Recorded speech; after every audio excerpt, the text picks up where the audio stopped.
Our first real taste of history came on day 1 when we visited the Mayan ruins of Sunantunich.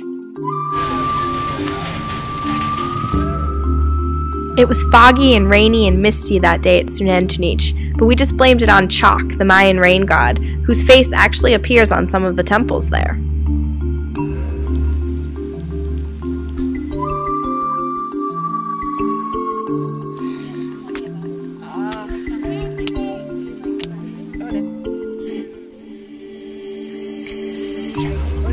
Next, we headed to the town of San Ignacio and ended up checking out some more Mayan ruins at Cajalpech. The ruins here date back to roughly 1000 BC. Yeah, BC, people, making them some of the oldest in Belize. The next day found us making a really brief stop in Belize, Guatemala, and even though we were only there for like an hour, I really fell in love with it.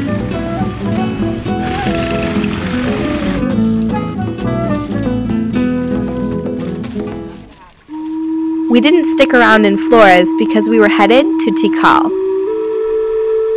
Forget about Chichen Itza. Tikal is where it's at. A total of 4,028 limestone structures have been mapped. Out of these 4,028, as I said before, 3% have been excavated out of the vegetation that they had on, and only 21% of the whole thing has been investigated. Why? Everything you uncover, guys, you need to give maintenance for the rest of history. That night we camped at Tikal and were woken up by the locals.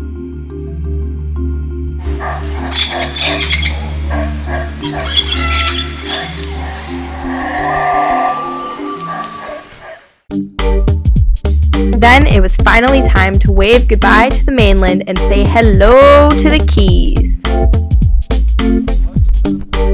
We began our time in Key Calker with an amazing full-day sailing and snorkeling trip with Ragamuffin Tours. Believe it or not, less than a mile offshore of Belize's Keys lies part of the world's second largest Great Barrier Reef.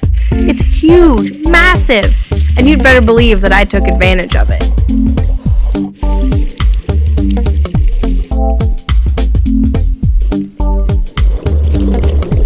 And we all took advantage of the sun and the rum punch.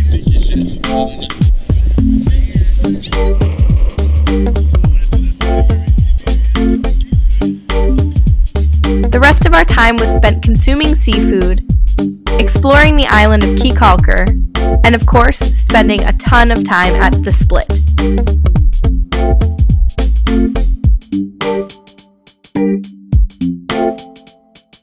Because, as everyone knows, you just can't beat the lazy lizard at sunset.